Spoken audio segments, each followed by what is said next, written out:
පින්නතුනි අද ධර්ම දේශනාවේ මාතෘකාව හැටියට මං යොදා ගන්න කල්පනා කළේ ධම්මපද පාළියේ සඳහන් වන තවත් උතුම් ගාථා රත්නයක්. අත්තනාහි කතම් පාපං අත්තජං අත්ත සම්භවං අභිමත්තති දුම්මේදං වජිරං වස්මමයන් මනින් කියන ගාථා රත්නය දේශනා කළා. අපේ බුදුරජාණන් වහන්සේ මේ ගාථා රත්නය දේශනා කොට වදාළේ මහා කාල කියන උපාසක තැනගේ හදිසි මරණය සම්බන්ධයෙන්. බුදුරජාණන් වහන්සේ ජීවමානව වැඩ ඉන්න කාලේ මහා කාල කියලා උපාසක මහත්තයෙක් හිටියා. බොහොම ශ්‍රද්ධාවන්තයි. මාසෙකට දවස් 8ක් උපෝසත සිල් සමාදන් වෙනවා. අතීතයේ අය මාසෙකට දවස් 6ක් මාසෙකට දවස් 8ක් මෙහෙම උපෝසත සිල් සමාදන් වෙලා තියෙනවා. සාමාන්‍යයෙන් මාසෙකට අපිට පෝය 4ක් තියෙනවා. අතීතයේ අපේ මුතුන් මිත්තෝ 4 පෝයටම උපෝසත සිල් සමාදන් වුණා. වර්තමානයේ වෙනකොට ඒක ක්‍රමක්‍රමයෙන් ගිලිහිලා ගිහිල්ලා බොහෝ තැන්වල මාසෙකට එක දවසක් තමයි සිල් සමාදන් වෙන්න යොදාගන්නේ. ඒ පුරපසළොස්වක පෝය දවසේ. ඒකත් මාසෙකට එක දවසයි කියලා කිව්වොත් ඒක හුඟක් දෙනාට සාධාරණ නෑ. මාසෙකට වරුවක් කියලා තමයි කියන්න වෙන්නේ. උදේ 6ට විතර සිල් අරගෙන හවස 5ට විතර යන ස්වභාවයක් තමයි දකින්නේ. හැබැයි එහෙම සිල් සමාදන් වීමක් ගැන බුද්ධ ආගමේ කොහෙවත් නැහැ. අර්ධ උපෝසතයක් ගැන බුදුරජාණන් වහන්සේ කොතනවත් දේශනා කරලා නැහැ. ඒක තැනක් අපිට හම්බ වෙනවා මේ කූට විනිශ්චයකාර වස්තුවේදී. අර්ධ උපෝසතයක් ගැන. ඊට අමතරව පූර්ණ උපෝසතයක් ගැනම තමයි දේශනා කරලා තියෙන්නේ. ඒ මේ සංසාරයෙන් එතර යන්න ඕන නිසා. මේ සසර භයානක නිසා. සත්වයා සුගතියක උපද්දවන්න ඕන නිසා. නිතර බණ අහලා මනුස්ස ජීවිතයක් අපිට තිලින කරපු සංසාරේ කරපු මහානීය කුසලයේ සිල් රැකපු බව අපේ පින්නතුන් දැන් හොඳට දන්නවා. සිල් රැකපු එක තමයි මනුස්ස ජීවිතයක් තිලින කරන්න හේතු වුණ ප්‍රධානම කුසල කර්මය. නිති පන්සිල්, උපෝසත දවසේ 8 සිල්, නවාංග උපෝසතේ 10 සිල්, මේ වගේ උතුම් සිල්. කෙටියෙන් සඳහන් කළොත් මේ ජීවිතෙන් මැරිලා ඊළඟ ජීවිතයේ උපදිනකොට මට හම්බ වෙන්න ඕන ඇඟ මොන විදිහේද කියන එක තීරණය කරන්නේ මෙලව රැකගත්ත සීලය. බුදුරජාණන් වහන්සේ දේශනා කළේ මනුස්ස ලෝකෙන් මැරිලා යමෙක් සතර අපායට ගියොත් ඔවුන් ආයේ සුගතිගාමී වෙන කාරණාව බොහොම දුර්ලභ බව. මනුස්ස චුති සූත්‍රයෙන් නියමඩල මතට වැලි ටිකක් අරගෙන භික්ෂූන්ට පෙන්නලා දේශනා කළේ මහණෙනි මේ නියමත තියෙන වැලිද වැඩි මහ පොළොවේ තියෙන වැලිද වැඩි. ස්වාමීනි මහ පෘථුවේ තියෙන වැලි මෙච්චරයි කියලා සඳහන් කළ නොහැකි. නියමඩල මත තියෙන්නේ ඊටාම ස්වල්ප ප්‍රමාණයයි. හරි පැහැදිලි දේශනාවක් කළා මහණෙනි මේ මනුස්ස ලෝකේ ඉඳලා මැරෙන අය ආපහු සුගතියට එන්නේ මේ නියමඩල මත තියෙන වැලි ප්‍රමාණයටත් වඩා අඩු පිරිසයි අන් සියලු දෙනාම සතර අපායයි කියලා. හේතුව සිල් නැතිකම. සාමාන්‍යයෙන් පෞද්ගලිකව තම තමන් ගැන කල්පනා කරලා බලහම නිත්‍ය සීලයේ පන්සිල් නමුත් කීයෙන් කී දෙනා ළඟද පන්සිල්වත් ඇත්තේ කියන කාරණාව බොහොම දුර්ලභව තමයි දකින්න තියෙන්නේ. එහි ප්‍රතිඵලයක් හැටියට තමයි මරණින් පස්සේ තීරණය වෙන ඇඟ එක්ක නිරිසතේ නැත්තම් ප්‍රේතේ නැත්තම් අසුරේ එහෙම නැත්තම් තිරිසනි. අද තිරිසන් ලෝකේ අපි දකින්න යම් සත්ත්ව කොට්ටාසයක් ඉන්නවද ඒ සියලුම දෙනාට මනුස්ස ජීවිත තිබුණ. නමුත් මේ ලෝකෙ පැවැත්ම වරද හින්ද ඊළඟ ජීවිතය ඒ විදිහට හම්බ වෙලා. අපේ ජාතක පාලියේ තියෙනවා අස්සක ජාතකය කියලා ජාතක කතාව. අස්සක රජ්ජුරුවන්ගේ බිසව උපරි දේවිය. පින්කං නං කළේ නෑ. නමුත් තමන් හරි ලස්සනයි. රැස් විහිදෙන ශරීරයක් තිබුණ. ආන්ගේ රූපයට උපාදාන වෙලා හිටිය. රුව වඩවාගණ්ඩත් රුව ගැන තියෙන මානයක් තිබුණ මේ රුව හම්බුනේ සසර කොච්චර පින්කරපු හින්දද නැවත නැවත රූමත්ව උපදින්ට කොයි තරම් පින් කරන්න ඕනෙද කියන කාරණාව ගැන හිතුවේ නෑ. පිනතුන ඔය කතාවම අපිට ආයත් පැහැදිලි කරනවා මගමානුවක ගැන කියනකොට මගගේ භාරියාව 4 දෙනයි බාලම බිරිඳ හරි ලස්සනයි ඇයත් පින් කළේ නන්නේ. මගේ ස්වාමියා පින් කරහම ඇති මටත් ඒ පින් ලැබෙයි. ඇයත් හරි ලස්සනයි ඇගේ ජීවිතෙත් රූපලාවන්‍යයටම ගෙවිල ගිය. අනික් 3 දෙනාම මැරිලා දෙව්ලොව ගියා. ඇය මැරිලා තිරිසං අපායේ කෙකින්නක් වෙලා ඉපදුනා. එතකොට අස්සක ජාතකයේ අස්සක රජුරුවන්ගේ උපරි දේවිය මැරිලා ගිහිල්ලා ගොම ගොඩක ගොම කුරුමිනියෙක් වුණා. රැස් විහිදෙන ශරීරයක් තිබිච්ච බිසව මැරිච්ච දුක දරා ගන්න බැරි හින්දා අස්සක රජුරුව වෙනම දෙනක් හදලා ඒකට දේහය බස්සලා විශේෂිත තෙල් සහ තෙල් මණ්ඩි ඒකට පුරවලා මේ දෙහය කුණු නොවෙන්න සකස් කළා. රජ්ජුරුව කෑම කන්නෙත් නෑ. රජ්ජුරුව දවස් ගානක් එක දිගට අඬනවා. මහ බෝසතාණන් වහන්සේ හිමාලයේ ඉඳලා මේ කාරණාව දැකලා රජ්ජුරුවන්ට පිහිට වෙන්න හිතලා රාජ උද්‍යානයේ මංගල ගල් තලාව මත රම් පිළිමයක් වගේ ඇවිල්ලා වැඩ හිටියා. හදිසියේ මෙතනින් යන්නේන පුද්ගලයෙක් මංගල ගල් තලාව මත වැඩ ඉන්න මේ ඍෂිවරයා දැක්කා. ළඟට ගිහිල්ලා කතා කළා. ඍෂිවරයාත් මේ පුජ්‍යලයාගෙන් ඇහුවා රජ්ජුරුව කොහොමද? රටේ තොරතුරු මොනවද? මේ කාරණා අහනකොට මේ දවස්වල අගබිසව මරණයට පත්වීම නිසා රජ්ජුරුව නොකා නොබී අඬන බව දැනගත්තා.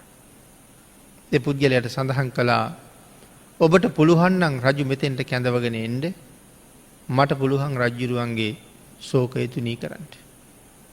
ඔහු ගිහිල්ලා රජ්ජුරුවන්ට කියලා එක්කාවා. රජ්ජුරුවන්ගෙන් කරුණු අහපුවාම බිසවගේ මරණය ගැන කිව්වා. රජ්ජුරුවන්ගෙන් ඇහුවා දැන් ඇය ඉන්නේ කොහෙද කියලා දන්නවද කියලා. රජ්ජුරුව කිව්වා නෑ කියලා. ඇය දැන් ගොම කුරුමිනියෙක් කියලා කිව්වා. රජ්ජුරුව කිව්වා මට ඒක පිළිගන්න බෑ කියලා. එහෙනම් මං ගෙන්නන්නද කියලා ඇහුවා. හා කිව්වා. ගොම කොට ගෙන්නෙව්වා. තමන්ගේ ධ්‍යාන ශක්තියෙන් ගෙනාවා. අදිෂ්ඨාන කරාම ගොම කොට ඇතුලේ ඉඳලා ගොම කුරුමිනියෝ දෙන්නෙක් එළියට ආවා. රජ්ජුරුවන්ට කිව්වා මේ ඉන්නේ එක්කෙනෙක් ඔබේ බිසව කියලා. රජ්ජුරුව පිළිගත්තේ නෑ. මං එහෙනම් කතා කරවන්නද කියලා ඇහුවා. හා කිව්වා. බෝසතාණන් වහන්සේ තමන්ගේ ධ්‍යාන ශක්තිය පාවිච්චි කරලා ඒ කුරුමිනි දේනුවට කතා කළා. ඇගෙන් තොරතුරු ඇහුවා. රජ්ජුරුව අහගෙන ඇයි කියනවා මම මැරෙන්න කලින් මේ රටේ අස්සක නම් මහ රජ්ජුරුවන්ගේ අග්‍රමහේෂිකාව. මේ උයන රජ්ජුරුවන්ගේ මංගල උයන. එදා අස්සක රජ්ජුරුවත් එක්ක මේ උයනේ අස්සක් මුල්ලක් නෑර ඇවිද ඇවිද මං විනෝද වුණා. මේ උයනේ අස්සක් මුල්ලක් නෑර මං දන්නවා. බෝසතාණන් වහන්සේ ඇහුවා ඒ තරම් ලෙන්ගතුකමින් හිටපු රජ්ජුරුවන්ට තාමත් ඔබ එදා වගේ ආදරේද කියලා. සඳහන් කළා නෑ. එදා මං හරි ආදරේ. දැන් නම් එහෙම ආදරයක් නෑ. ඇයි ඒ කියලා ඇහුවා. දැන් මං අස්සක රජ්ජුරුවන්ගේ බිසව නෙමෙයි. මෙතන මේ ඉන්න අනික් කුරුමිනියා මගේ ස්වාමියා. දැන් මං ආදරේ ඔහුට. එතකොට අස්සක රජ්ජුරුව ගැන හැඟීමක් නැද්ද කිව්වා. අස්සක රජ්ජුරුවන්ගේ ලේ අරගෙන මගේ කුරුමිනි ස්වාමියාගේ පාද හෝදන්න මං කැමතියි කිව්වා. රජ්ජුරුවෝ ඔක්කොම අහගෙන රජ්ජුරුවෝ ඒ වෙලාවෙම සඳහන් කළා ඒ දෙන වහාම ගෙනහිල්ලා ආදාහනය කරන්න කියලා. එච්චර සසර ගැන පැහැදිලි කරවලත් ප්‍රඥාව නම් නැහැ. ඒ දෙන අයින් කෙරෙව්වා වෙන විවාහයක් කරගත්තා. මේ සසර දුක මේ බැඳීමේ හැටි ඒක වටහා ගත්තේ නැහැ. ඉතින් මම මේ කරුණු දෙකම සඳහන් කළේ සිල් නැතුව ගෙවුන ජීවිතය ඊළඟට සතර අපායේ තැනක තමයි තීරණය වෙන්නේ. මරණයෙන් පස්සේ හම්බෙන ඇඟ සීලයේ හින්දා තමයි තීරණය කරන්නේ. ඒ හින්දා මේ අතීතයේ අය බුදුරජාණන් වහන්සේගේ උතුම් ආර්ය පරිශ්‍රණයෙන් දේශනා කරපු කරුණු හිස් මුදුනින් පිළි අරගෙන මනාව සිල්වත් ජීවිත ගත කළා. මහා කාල උපාසකතුමා එක මාසයකට පෝය 8ක් සිල් සමාදන් වෙනවා. පූර්ණ උපෝසත. එක දවසක් සිල් අරගෙන බණ අහලා උදේ පාන්දර ගෙදර යන්න පිටත් වුණා. යන ගමන් ළඟ තිබිච්ච පොකුණෙන් මූණ සෝදගන්න කියලා ටිකක් එතෙන්ට ලං වුණා. එදා රාත්‍රියේ හොරු වගේක් නගරේ ගෙයක් බිඳලා ගේ බඩු එළියට ගන්නකොට යකඩ වලං හැලි එළියට අදිනකොට එව්වා එකට ගැටිලා හඬ නැගුණා. මිනිස්සුන්ට ඇහැරුණා. හොරු පිටිපස්සේ පැන්නුවා. හොරු පැනලා දීවා. එක හොරෙක් බඩු මිටියක් කරේ තියාගෙන මහා කාල උපාසක තැන ඉන්න තැනින් දීවා. තමන්ට බේරෙන්න ඕන නිසා බඩූරේ උපාසක ගාව දේලා පැනලා දීවා. මිනිස්සු වෙනකොට බඩූරෙත් තියෙනවා. සුදු ඇඳගෙන උපාසකත් ඉන්නවා. රෑ තිස්සේ ගම ගානේ ඇවිදලා ගෙවල් බිඳලා උපාසකෙක් වාගේ දැන් මෙතන සුදු ඇඳගෙන ඉන්නව නේද කියලා ඇදලා අරගෙන ගහලා මරලම දැම්මා. සාමණේර භික්ෂූන් වහන්සේලා පොකුණට ගියා පැන් ගේන්න. එළි වෙලා පොකුණට යනකොට මහා කාල උපාසක පහර දීලා මරලා. ඒ කාරණාව බුදුරජාණන් වහන්සේට මතක් කළා ගිහිල්ලා. සඳහන් කළා මහණෙනි මහා කාල මෙදානම් හරි පින්වත්. මෙදානම් හරි සිල්වත්. නමුත් සංසාරේ කරපු කර්ම තියෙනවා. මේ ජීවිතයේ සිල් රැක්ක කියලා පෙර ජීවිතේ කරපු කර්ම එහෙම ඉවර වෙන්නේ නැහැ. පෙර කර්මයක් විපාක දුන්නා කියලා සඳහන් කළා. භික්ෂුන් වහන්සේලා සඳහන් කළේ ස්වාමීනි මහා කාලගේ මරණය අයුතු මරණය. භාග්‍යතුන් වහන්සේ දේශනා කළා ඒක මේ භවයට අයුතුයි තමයි. නමුත් පෙර භවයත් එක්ක කල්පනා කරනකොට ඒක අයුතු මරණයක් නෙමෙයි ඒක යුතු මරණයක්. මෙහෙම කරුණු දක්වහම සියලු දෙනාටම ඕන වුණා අතීත කතාව දැනගන්න. ඒ හින්දා භාග්‍යතුන් වහන්සේගෙන් ඇහුවා. මතක් කළා. යට ගිය දවසේ බරණැස් රජුරවන්ට අයත් පිටිසර ගමක් අසල වනාන්තරයක හොරු මුලක් හිටියා. වනාන්තරයේ හරහා යන මිනිස්සුන්ගේ සියලුම දේපල හොරු පැහැර ගන්නවා. ඒ හින්දා රජුරෝ විසින් වනාන්තරයට ඇතුල් වෙන තැන මුර කාවලක් හැදුවා. එතන ශක්තිමත් රාජබටයෙක් නතර කළා. මේ වනාන්තරය හරහා යන්නේ නාය මේ රාජබටය විසින් ගෙනහිල්ලා කැලෙන් එහාට ඇරලවලා අපහු වෙනවා. ඒක තමයි ඔහුගේ රාජකාරිය. මෙහෙම මිනිසුන් දවසින් දවස හුවමාරු කරමින් එහා පැත්තට ඇරලෝමින් එහා පැත්තේ අය මෙහා පැත්තට ගෙනමින් ඉන්නකොට එක තරුණ පුද්ගලයෙක් කරත් එක නැගලා තමන්ගේ බිරිඳත් එක්ක මෙතෙන්ට ආවා. බිරිඳ තරමක් රූපයෙන් හරි ලස්සනයි. අතන මුරකාවලේ ඉන්න පුද්ගලයාට ඇය ගැන හැඟීමක් ඇති වුණා. ටිකක් හවස් වෙලා තිබුණා. ස්වාමියා මතක් කළා අනේ අපි කොහොම හරි එහා පැත්තට ඇරලවන්න කියලා. ඔහු මතක් කළා මේ රෑ වෙලා ඕක කරන්න බෑ. මෙහි ඉඳලා හෙට යන් කියලා.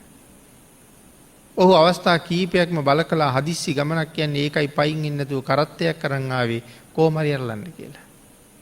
මේ පුද්ගලයා බලෙන්ම තමන්ගේ පිරිසත් එක්ක ගවයෝ ටික ලෙහලා නිදහස් කරලා කරත්තේ පැත්තක තියලා මේ දිනට කිව්වා මේ ගෙදර ඉන්න රෑට කෑම ටිකකුත් මම දෙන්නම් කියලා. රෑට කෑමත් ගෙනල්ල දුන්න. ස්වාමියයටයි බිරිඳටයි නිදා ගණ්ඩත් අවස්ථාව හදල දුන්න. මොහුගේ ගෙදර තිබුණ වටිනා මැනික මොහු රෑට මැනික ගෙනල්ලා අර කරත්තේ තැනක හැංගුවා. අර පුද්ගලයා උදේ පාන්දරම නැගිට්ට ගමනත් හදිස්සි ඉක්මන්ට ගවයෝ ටික බැඳගෙන කරත්තෙන් පිටත් තුළා. ඊරෑ හොරුවාවක් කියලා මිනිහ මහරය කරදරයක් කලබලයක් කරලා තිබුණේ මුරකාවලේ ඉන්න කෙනා. හොරු ආව කියල කීවට හොරු ගෙනියපු දෙයක් නෑ. නමුත් හැමෝටම දැන්නවා මෙතන තිබ්බ මැනික විතරක් අතුරු දහන් අනික් බඩු ඔක්කොම තියෙනවා. නියෝගයක් නිකුත් කෙරෙව්වා ගමේ ඉඳ ලැවිල්ල මේ පාරෙන් එලියට යන්න හැමෝම පරීක්ෂා කරන්න කියලා. අර පුද්ගලයත් එතෙන්ටාව ඉන කර අතගාල බැලුව මැනික නෑ. නමුත් කරත්තේ පරීක්ෂා කරනකොට මැනික හම්බුණා. දැන් ඔහු මැනික් හොරා මුලා දෑනි ගවට යොමු කළා. කාරණාවත් කිව මේ මිනිහට ඊයේ මං ඉන්ඩත් දීලා කණ්ඩත් දීලා නිදාගණ්ඩ තැනකුත් දීලා මෙච්චරත් උදව් කරලා තියෙනකොට අන්තිමට මැනිකත් හොරකං කරගෙන ගිය කියලා. කාරණාව තේරුම් ගත්තෙත් නෑ. ඒ නිසා මුලා දෑනිත් නියම කළා කළ ගුණ දන්න ඇති මේ දුෂ්ප්‍රාඥා මේ අඥ්ඥානය පවුකාරයා තලල පෙළල මරලදාන්න කියලා. ඔහු මරලා දැම්ම හම මුරකාවල හිට මිනිහගේ බලාපොරොත්තුවටත් සෑහෙන්ඩ ඉඩේනවා. ස්වාමියයා මැරිලා බිරිඳ තනියෙනවා. මෙන්න මේ කාරණාව තමයි සංසාරය බොහෝ ආත්මෝල විපාකදීලා මෙදත් මේ තරං සිල්වත් වෙලත් නමුත් පෙර කර්මය තවත් විපාක දෙනවා තලල පෙළල මරල දාලා තින්නේ එකයි. නිකං නෙමෙයි නිරයවල්වල දුක් විඳල ඇවිල්ලයි මේ විදිහට මැරුම් කන්නේ කියල පෙර කරුම ගැන භාගිතුන් වහසේ විශේෂයෙන් කාරණා පැහැදිලි කරලා දේශනා කරන්නට යෙදමින් තමයි අපි අර මාතෘකා කරගත්ත අත්තනාහි කතම් පාපං අත්තජං අත්ත සම්භවන් අභිමත්තති දුම්මේදං වජිරං වස්මමයන් මනින් කියන ගාථාරත්නය දේශනා කළේ. තමා විසින් කළ තමා කෙරෙන් උපන් තමා කෙරෙන්ම හටගත් පාපකර්මය තමාම පාෂාණමය වූ මැනික අනික් මැනික් කාදමන්නාසේ තමන් කරපු කර්මය තමාම කාදාන. කියන කාරණාව තමයි ගාථාරත්නයේ සරල තේරුම. එතකොට මේ සඳහන් කළේ පාෂාණමය වූ මැනික බීදුරුමෙන් අඥ්ඥානයක් කාදානවා කියලා. මහපොළොවේ හටගන්න මැනික් වර්ග බොහොමයි. නවරත්න කියලා අපි සඳහන් කරන මැනික් වර්ගයක් තියෙනවා. එකන මැනික් වර්ග 9ක්. නමුත් ධර්ම ග්‍රන්ථවල ඒ ආචාරිවරු දක්වලා තියෙන කරුණු හැටියට මේ මැනික් වර්ග නවරත්න හැමතැනම එකක්ම නෙමෙයි. සමහර අය වෙන වෙන කරුණු දක්වලා තියෙනවා. ඒ හින්දා නවරත්න නම් හරියටම මෙයයි කියලා අපිට කියන්න බැරි වුණත් රත්න වර්ග 9ක් තියෙන බව අපි දන්නවා. නමුත් මේ මැණික් වර්ග 9ම කපන්න පුළුවන් හැකියාවක් තියෙනවා නම් ඒ මේ වජ්‍රවලට විතරයි. මොනවද වජ්‍ර කියලා කියන්නේ? දියමන්ති වලට. මැණික් කපන්න භාවිතා කරන්නේ දියමන්ති. කළුගල් විදින්න භාවිතා කරන්නේ දියමන්ති. වීදුරු කපන්න භාවිතා කරන්නේ දියමන්ති. තද ලෝහ කපන්න භාවිතා කරන්නේ දියමන්ති. හැබැයි මේ වෙනත් කිසිම දෙයකට දියමන්තිය කපන්න පුළුවන්කමක් නැහැ. දියමන්ති කපන්න නම් තවත් එවන්ම දෙයක්ම යොදන්න වෙනවා. ආන්ගේ නිසයි මෙතන සඳහන් කළේ මේ පාෂාණයේ උපන් මැණික වීදුරු කාදමන්නාසේ වීදුරුවක් ඕන විදිහකට කපන්න පුළුවන් මේ මැණිකට. තමා කෙරෙන් උපන් අකුසලයේ ඒ පුජ්‍යලයාගේ සසර ගමන අකුසලයට ඕන විදිහට කාලා විනාශ කරලා දාන. මේ කරුණ පැහැදිලි කරනකොට බුදුරජාණන් වහන්සේ මුලින්ම පන්සිල් ගැන කරුණු දැක්වුවා. නිත්‍ය වූ සීලය ලෝකයේ උපන් සියලු දෙනාගේම. මේක මේ බෞද්ධයන්ගේ නිත්‍ය සීලයේද නෑ, මුළු සකල විශ්ව ධාතුවේම සියලු දෙනා ළඟම තිබිය යුතු සීලය. ඇයි මේක සියලු දෙනාටම සාධාරණ වෙන්නේ? මේක විශ්වයේ නීතිය නිසා. බුදු දහම කියල කියන්නේ හැබැවින්ම ස්වභාව ධර්මය. මහාකල්ප අසංක්‍ය 4.1 තිස්සේ මහබෝසතාණන් වහන්සේ කරපු පර්යේෂණයට කියන්නේ ආර්ය පර්යේෂණය කියලා. මේ විශ්වය හැසිරෙන්නේ කොහොමද? සමහර කාලික සත්වයා අපායට යනවා, තව කාලික සත්වයා තිරිසන් වෙනවා, ප්‍රේත වෙනවා, අසුර වෙනවා, මනුස්ස වෙනවා, සුගතිගාමි වෙනවා, නැවත නිරේට එනවා. මේ කැරකෙන චක්‍රයේ ප්‍රතිඵලය මොකක්ද? මේක මෙහෙම වෙන්න හේතුව මොකක්ද? දුකක් තියෙනවා, සැපක් තියෙනවා. ඒ දුකෙන් මිදිලා සැප හොයාගෙන යන මාවත මොකක්ද? මහා කල්ප අසංඛ්‍ය 4ක් තිස්සේ මෙන්න මේ සංසාර දුකෙන් මේ සත්වයා එතර කරන්න මග තමයි හෙව්වේ. මොවුන් සසර දුකට වැටෙන්නේ ඇයි? මොවුන් එයින් ගලවන්නේ කොහොමද?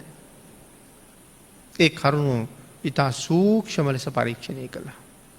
ඒ සඳහා කරපු කැපකිරීම අසීමාන්තිකයි. ඒ නිසා මේ පර්යේෂණයට කියන්නේ ආර්ය පර්යේෂණය කියලා. මේක ඇතුලේ තව කෙනෙකුට පර්යේෂණ කරන්න පුළුවන්ද? මේ ලෝකේ නොයෙක් විද්‍යාත්මක සොයා ගැනීම අතරේ තව තව අයට ඒ සොයා ගැනීම ඇතුලේ තව දේවල් හොයන්න පුළුවන්. හැබැයි මේ පර්යේෂණය ඇතුලේ තවත් පර්යේෂණය කරලා අලුතෙන් යමක් හොයන්න මේ විශ්වයේ සමතෙක් නැහැ. තවත් ලෞතුරා බුදුරජාණන් වහන්සේ නමක්ම නමුත් මේ ප්‍රමාණයම මිස මේ තුල ආය පර්යේෂණය කරන්නේ. ඒකයි මේකට ආර්ය පර්යේෂණය කියන්නේ. හැබැයි මේකෙන් මොකවත් අඩු කරන්නත් බෑ. මේට යමක් අලුතෙන් එකතු කරන්නත් බෑ. මනාව දේශනා කරලා තියෙන්නේ. මනාව අධ්‍යයනය කරලා තියෙන්නේ. දේශනාව මනවින්ම පනවලයි තියෙන්නේ. දේවේනවා මාරේනවා බ්‍රහ්මුණාවා. දෙවියෙකුටවත් මාරයෙකුටවත් බ්‍රහ්මයෙකුටවත් මේන් ඇලපිල්ලක් එකතු කරන්නවත් ඉස්පිල්ලක් අයින් කරන්නවත් හැකියාවක් නෑ. මනාව දේශනා කරලා තියෙන්නේ. ධර්ම රත්නය මේ ලෝකේ හැමෝගෙම හිතවල උපදින්නේ නැහැ. ධර්මය උපද්දවන්න පුළුවන් අය ලෝකේ පහළ වෙන්නේ දෙන්නයි. ඒ ලෞතුරා බුදුරජාණන් වහන්සේ සහ පසේ බුදුරජාණන් වහන්සේ.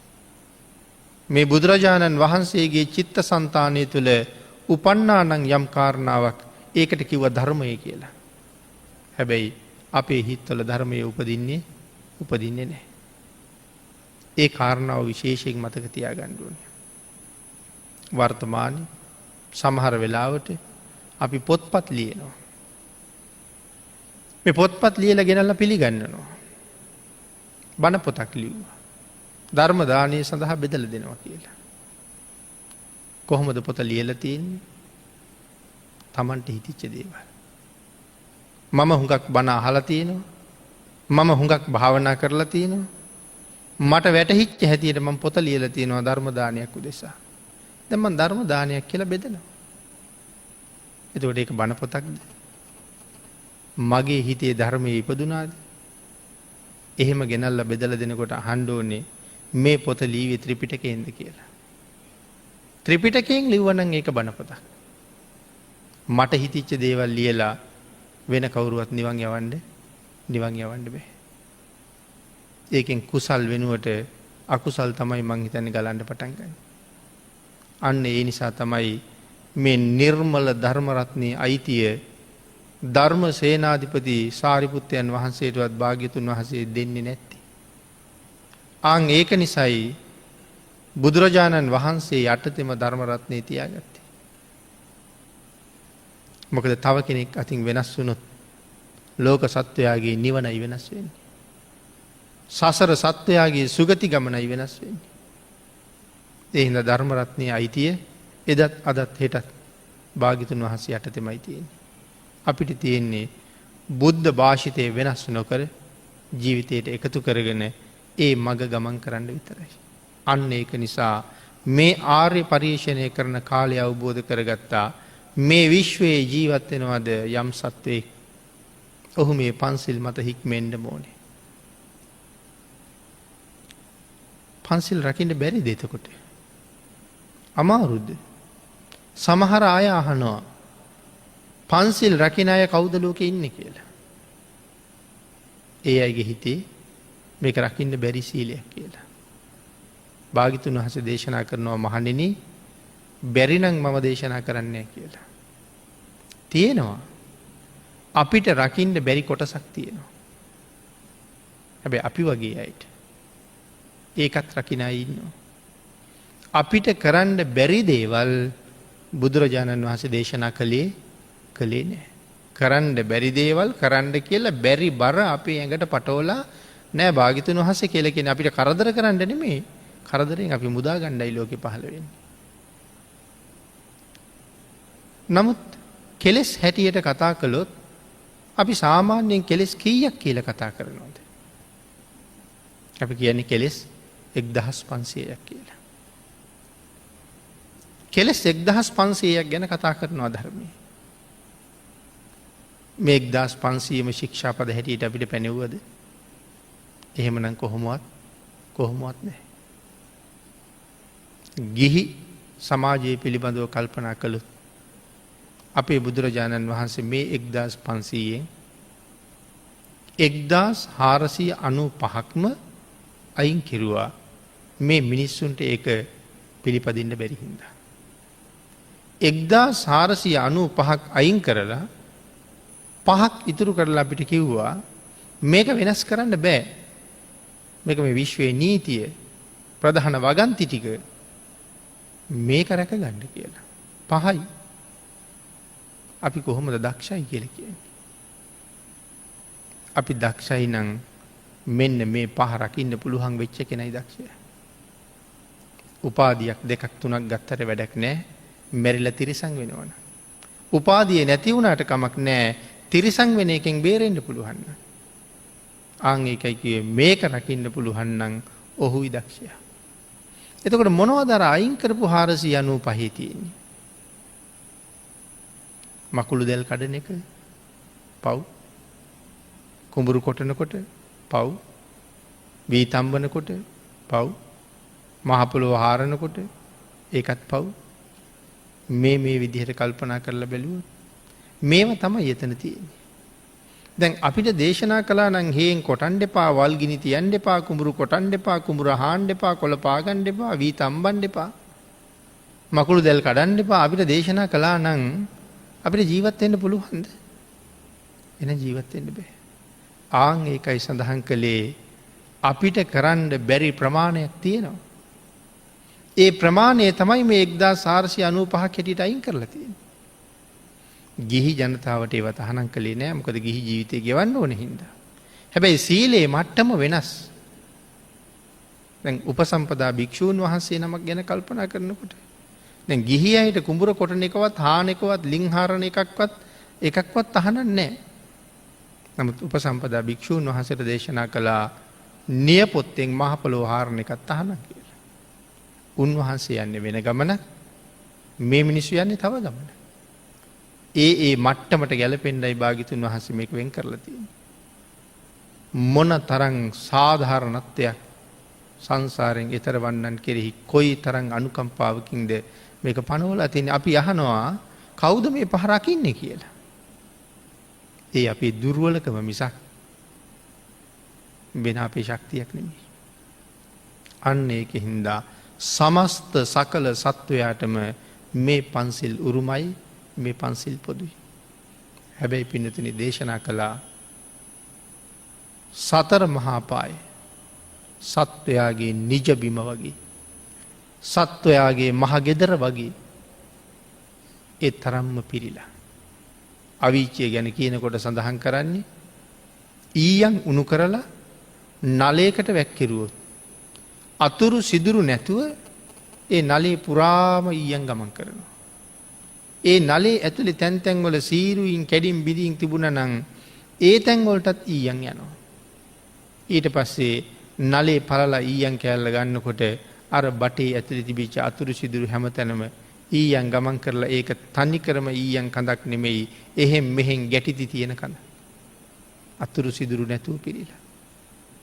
අවීචියේ නිරිසත්තුන්ගෙන් පිරීලා ඉන්නෙත් එහෙමයි කියලා සඳහන් කරනවා. අබ දැම්මොත් සෑහෙන කාලයකට බිම වැටෙන්නේ. ඒ තරම්ම නිරිසත්තු පිරීලා.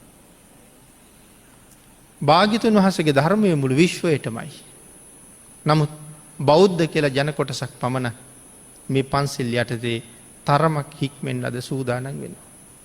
විශ්වයේ අනික් කිසි කෙනෙක් පන්සිල් මත යැපෙන්න උත්සාහයක් දරන බව නැහැ. ලෝකේ බෞද්ධයෝ ඉන්නේ බොහොම ටිකයි. ඒ ටිකෙනුත් පන්සිල් රකින්න අය ඉන්නේ 14යි. එහෙනම් අන් සියලු දෙනා ළඟම පන්සිල් නැති නිසා ඒ ඇයිට කවුරු කියලාද කියන්නේ? දුස්සීල කියලා කියනවා. ගිහි අය හුඟක් වෙලාවට බලන්නේ ස්වාමින් වහන්සේලාට දුස්සීලයි කියලා චෝදනා කරන්නේ. උන්වහන්සේලාගේ සීලය ගැන හොඳට හොයන අය තමන්ගේ සීලය ගැන වගක්වත් නැහැ. නිත්‍ය සීලයේ පන්සිල් යමෙක් ළඟ පන්සිල් නැත්තම් ඔහු දුස්සීලයෙක් කියලා තමයි ධර්මයේ හඳුන්වන්නේ. දක්ෂින විභංගයේත් කරුණු පැහැදිලි කරනකොට තිරිසන් සතාට දෙන දානි ගැන කතා කරුවාට පස්සේ කතා කරලා තියෙන්නේ දුස්සීල මිනිහෙකුට දෙන කෑම වේල ගැන. ඒ දුස්සීල මිනිහා කියන්නේ කවුද? තිසරණ පන්සිල් නැති පුද්ගලයා. ඊළඟට කියන්නේ පෘථග්ජන සීලවන්තයා දුස්සීලයට වඩා ටිකක් හොඳයි. එහෙමනම් ලෝකෙ දුස්සීලියෝම වැඩි. සීලවන්තයෝ ඉන්නේ තාම අල්ප මාත්‍රයයි. ඒකයි දේශනා කළේ මේ මහ පොළොවේ වැලි තරම් සතර අපායට යනකොට මගේ නියපිට තියෙන වැලි වලටත් අඩු ප්‍රමාණයක් නැවත සුගතිගාමී වෙනවා කියලා. පෞද්ගලිකව තනියම තමන් ගැන කල්පනා කරලා බලන්න ඕනේ ඒ නියපොත්ත උඩට නගින්න පුළුවන් මට්ටමක මම දැන් ඉන්නවද කියලා. මොකද මරණය ඕනෑම වෙලාවක සාධාරණයි. මරණය ඕනෑම වෙලාවක එන්න පුළුවන්. මම නිතර මතක් කරපු කතාවක්. බැරි වෙලාවත් මරණ මංචකයේ දිගෑරිලා ඉන්න වෙලාවක ගිනි දැල් දැක්කොත් මොනව කරන්නද? ආයෙ නැගිටලා දුවලා සිල් රකින්නද? නැගිටලා දුවලා පින් කරන්නද? එහෙම කරන්න වෙලාවක් එන්නේ. ඒ හින්දා ප්‍රාර්ථනා කරන්න ඕනේ කාගේවත් මරණ මංචකයේ ගිනි දැල් පේන්න එපා කියලා. අදත් ජීවිතයේ හිතවල තියෙනවා නම් යම් දුකක් ගින්දරක් වේදනාවක් ඒ වෙන කිසි දෙයක් නෙමෙයි පෙර රැස් කරගත්ත අකුසල කර්මයක්මයි. අද තියෙන හැම දුකක්ම පෙර කරගත්ත අකුසල කර්මයක්. නමුත් මේ තියෙන දුක් එකකටවත් අද කැමති නැහැ. අනේ මට මොමද වෙන්නේ කියලා තමයි කල්පනා. ඊළඟ උපදින භවයක මේ දුකත් මට එපා නම් මොනවද කරන්න ඕනේ? ඒකට ප්‍රතිකර්ම කරන්න ඕනේ. මේ දුකත් එපා නම් ඒකට ප්‍රතිකර්ම කරන්න ඕනේ. රෝගියෙකුට මොකටද බෙහෙත් දෙන්න ඕනේ? ලෙඩේ හොඳ වෙන්න බෙහෙත් දෙනවා මිසක් ලෙඩේ වැඩි වෙන්න බෙහෙත් දීලා හරියනවද? එහෙනම් මේ සංසාරේ අපිත් සාංශාරික ලෙඩ. අපිටත් මොකද්ද තියෙන වුවමනාව? සසර දුක් විඳිනවා කියන රෝගේ සුවපත් කරගන්නයි ඕනේ. එහෙනම් අපි බෙහෙත් කරන්න ඕනේ මේ දුකෙන් එතර යන්න මිසක් නැවත දුක රැස් කරන්නද? අන්න ඒක තමයි භාග්‍යතුන් වහන්සේ දේශනා කළේ ඇහැ පාලනය කරන්න කියලා. කන පාලනය කරන්න කියලා. දිව පාලනය කරන්න කියලා පංච ඉන්ද්‍රිය පාලනය කරගන්න කියලා දේශනා කළේ ඒ නිසායි මහණෙනි උපන් අකුසල් යටපත් කරන්න. නූපන් අකුසල් නූපදවන්න. යම් කුසලයක් තියෙනවා නම් ඒක පුළුවන් තරම් නැති කරගන්න උත්සාහ කරන්න. හැබැයි තාම පාපයක් රැස් වෙලා නැත්තම් ඒක අනාගතේ රැස් වෙන්න දෙන්න මෙපා. අපි අතින් කූඹි මැරිලා ඇති.